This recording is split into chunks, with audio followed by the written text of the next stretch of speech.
2ஆம் மாசம் 27ஆம் தேதி நான் இந்த 27/2 பாராளுமன்ற குழு தலைவர்கள் பார்ட்டி லீடர்ஸ் முன்வைக்கின்ற கேள்வி என்ற அடிப்படையில் இந்த கேள்வியை நான் முன்வைத்திருந்தேன்.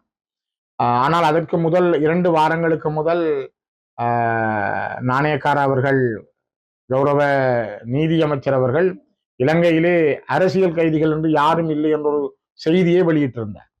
அந்த செய்திக்கு பிற்பாடுதான் நான் 2ஆம் மாதம் 27ஆம் தேதி இந்த கேள்வியை முன்வைத்த பொழுது 2 வாரங்களில் விடையளிப்பதாக குறிப்பிட்டிருந்தார்.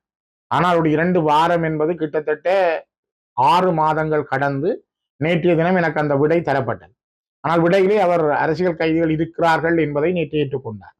குறிப்பாக ஆனந்த சுதாகரன் மற்றும் 30 வருடங்கள் வரை தீர்ப்பு வழங்கப்பட்ட நிலையில் இருப்பவர்கள், மரண தண்டனை விதிக்கப்பட்ட 4 கைதிகள், ஆயுள் தண்டனை விதிக்கப்பட்டவர்கள், இவர்களுடைய விடுதலை தொடர்பிலே நேற்று என்னுடைய கேள்விகளை எழுப்பியிருந்தேன்.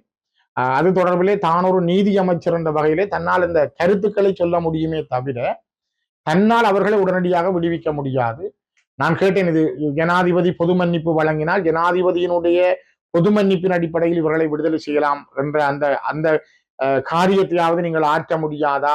அதிலும் குறிப்பாக அரவிந்தன் கைது செய்யப்பட்டார், அவர் விடுதலை செய்யப்பட்டார் என்ற அறிவித்தல் வந்தது. ஆனால் மீண்டும் அவர் மீது 3 வழக்குகள் செய்யப்பட்டு அவர் இப்பொழுது திரும்பவும் ஜெயிலில் அடைக்கப்பட்டிருக்கிறார்.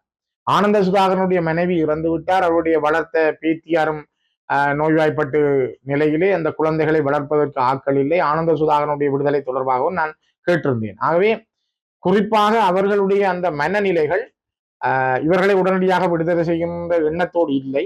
ஆனால் ஜனாதிபதிக்கு அந்த ரைட்ஸ் இருப்பதாகவும், எங்களை ஜனாதிபதியோடு பேசுமாறும், இது தொடர்பிலே ஜனாதிபதி தான் முடிவெடுக்க முடியும் என்ற விடையை தந்திருந்தார். நான் இது தொடர்பாக ஜனாதிபதிக்கு கடிதம் ஒன்று எழுதியிருக்கிறேன். அவர்களுடைய விடுதலை தொடர்பில் உங்களோடு நாங்கள் கலந்து பேச விரும்புகிறோம். தனியே அது மட்டுமல்ல, செம்மணியிலே பல இடங்களில் எடுக்கப்படுகின்ற எலும்பு கூடுகள் தொடர்பான விடயங்கள், மனித எலும்பு தொகுதிகள், தமிழ் மக்களுடைய அரசியல் நீண்ட காலம் நீடித்து போயிருக்கின்ற அரசியல் பிரச்சனைகள் தொடர்பிலே ஜனாதிபதியோடு பேசுவதற்கான ஒரு எழுத்து மூல வேண்டுகையை முன்வைத்திருக்கிறோம். குறிப்பாக அதற்கான அனுமதி கிடைக்கும் பட்சத்தில் கிடைக்கும் என்று நினைக்கிறேன். அவரோடு முதலில் இந்த அரசியல் கைதிகளுடைய விடுதலை தொடர்பாகவும் நாங்கள் பேசியிருக்கிறோம். ஆகவே தொடர்ச்சியான இந்த முயற்சிகளை நாங்கள் மேற்கொள்வோம்.